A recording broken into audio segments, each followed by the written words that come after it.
Vaishali from Rushiraj classes. We are making 9 videos of the special 9 ladies in this during this Navratri festival.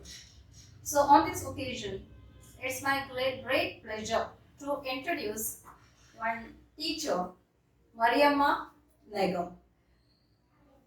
Her introduction means she worked as a teacher in St. Paul's School in Belgaum for 38 years, and since 8 years she is working for HIV positive children. Yes, and this made me, just this one, her work made me to approach her.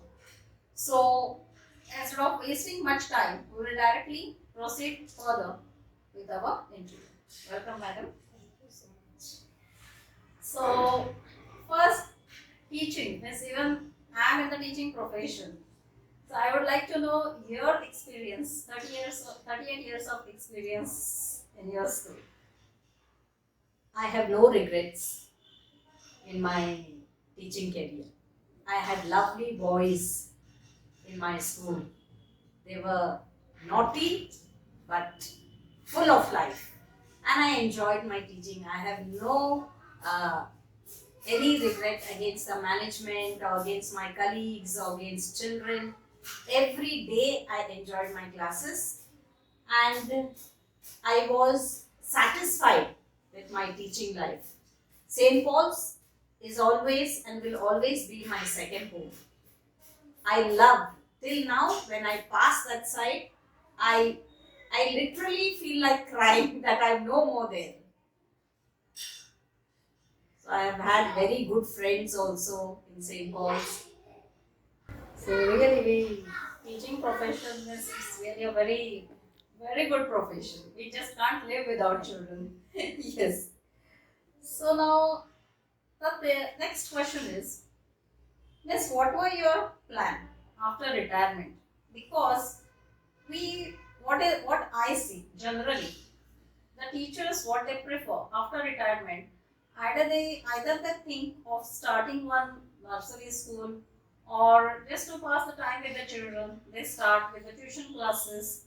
So what were your plan after the retirement? See, being a woman never put me back. Always, along with my teaching in St. Paul's, I met a lot of people. I met a lot of ladies who had trouble, who were married, had trouble. So they used to come and discuss also with all their problems and all with us. So along with my teaching career, I have worked with widows, I have worked with orphans, I have worked with destitutes, and I have worked with old people. And in my teaching career, as this thing, the last few years of my teaching, I just happened to go somewhere to teach children to read and write English. There I saw this HIV children's problems. Otherwise, I did not know any home, nothing about HIV. But then when I got into that, I see that they were different. They were enthusiastic. Though they had so much of problems with tablets in the morning, tablets in the night, and so many health problems, but still they were happy. And I wanted to do more for them. I wanted to do really more from my heart. I wanted to do for them. That's how I thought of working with HIV children. And I'm happy. Really very happy. That's great, madam. Miss, before retirement, your plan was, I think, already ready. Like what you are going to do after the retirement. Yeah. So let me know, when did you started this home for HIV children? 2013. Began working with HIV children in 2013. Okay. And while starting this place for HIV children, did you come across any problems? Was it easy for you to give a start? Some of my friends said, "Oh, HIV?" like that. But my very good friend, Mrs. Anita Rodriguez, I have learned lots from her. She also is a widow. She had small children. She was a teacher with me in St. Paul's. And I seen her soon after her husband died also. She was, more towards the widows. being a widow herself, she could understand their problems. And she asked me to join her in the works. I told her, you do for 1 year, and then after I see that it is really good, I will join you. That's how I started working. And she, when I went and told her I want to do this, she fully supported me. And she said, yes, you can do it.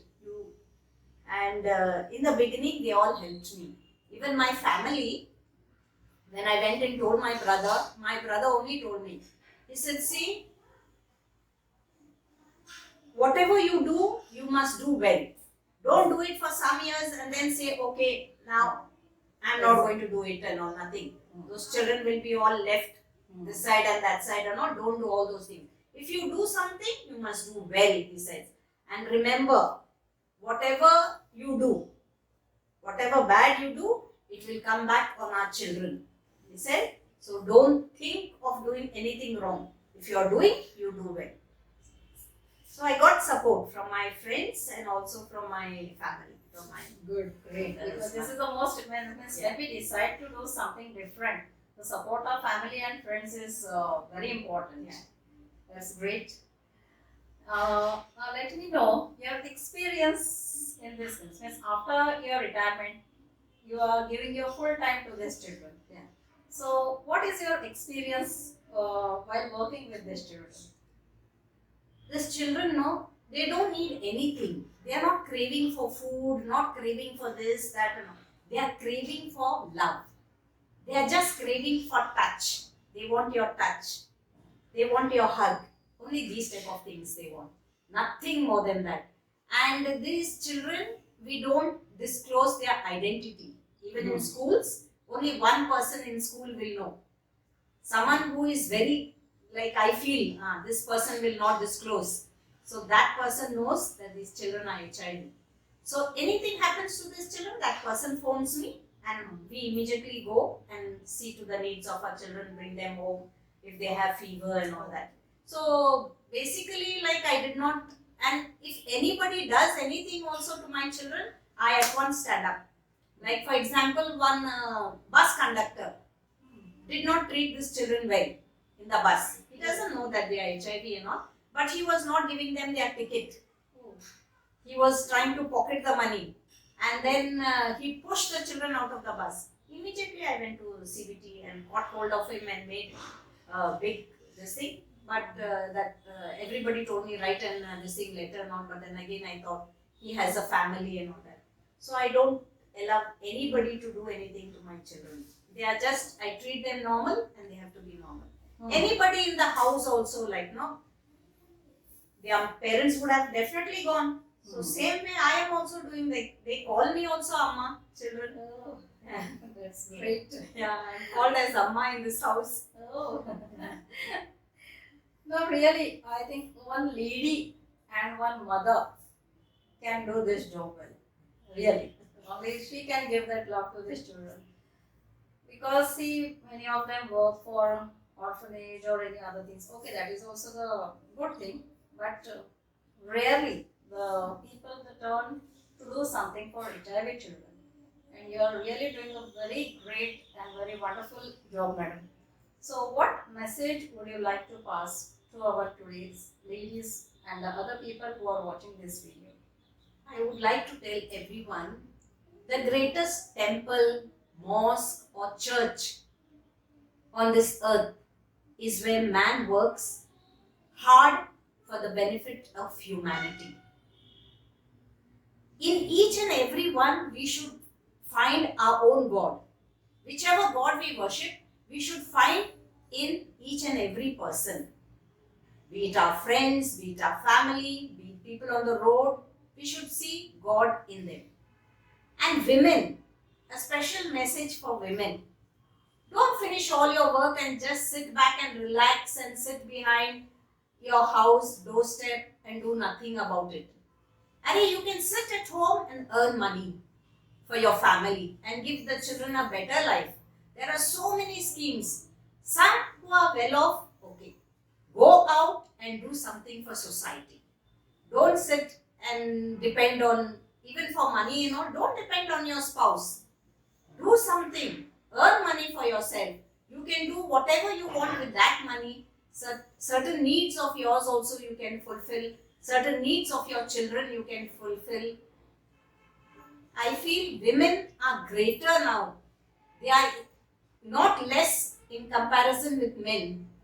And sometimes women come out with such beautiful ideas and all that in the family.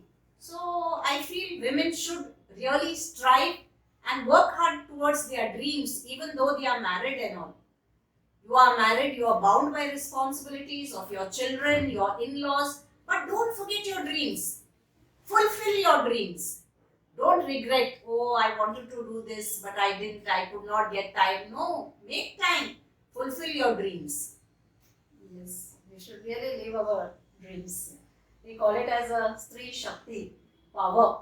So I think each and every woman should realize, should be aware of the power hidden within her and make the best use of that. Right. Yes. So it was really a very, it's our pleasure to meet a great person like you and all our best wishes and all our blessings for your all the children whom you are looking after. We pray for their good health, their good career. And thank you so much, madam, for such a wonderful interview and such a great message to No, I our must thank you. ladies. I must thank you. Thank you, madam.